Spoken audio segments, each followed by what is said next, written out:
രാമരാജ്യം വേണമെന്ന് വെള്ളാപ്പള്ളി നടേശൻ. തന്നെ തൊഗാഡിയെന്ന് വിളിക്കുന്നതിൽ സന്തോഷമെന്നും വെള്ളാപ്പള്ളി. തനിക്കെതിരെ പരാതി നൽകിയത് കോൺഗ്രസിലെ വിവരദോഷികളെന്നും വെള്ളാപ്പള്ളി പറഞ്ഞു.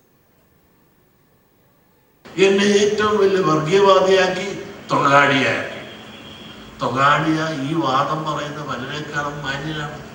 15,000 രോഗികൾക്ക് സൗജന്യമായി ഓപ്പറേഷൻ ചെയ്ത് സഹായിച്ചാണ് തൊഗാഡിയ.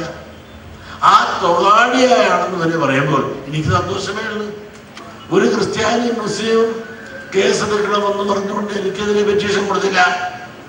പെറ്റീഷൻ കൊടുത്ത് സാക്ഷാൽ KPCC പ്രസിഡന്റാണ്, ഒരു പ്രതാപനാണ്.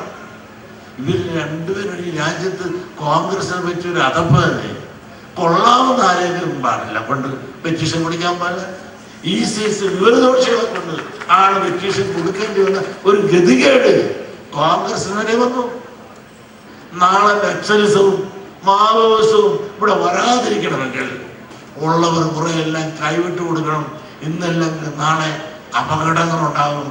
അതുകൊണ്ട് ഒരു 2ാം ഭൂപരിഷ്കരണ നിയമം അടിയന്തരമായി ഇവിടെ ഉണ്ടായി. ഇല്ലാത്തവരും ഉള്ളവരും തമ്മിലുള്ള അന്തരം കുറച്ച് ഭൂമി ഇല്ലാത്തവർക്ക് ഭൂമി കൊടുത്ത് നമ്മുടെ ഇവിടെ രാമരാജ്യം വരണം.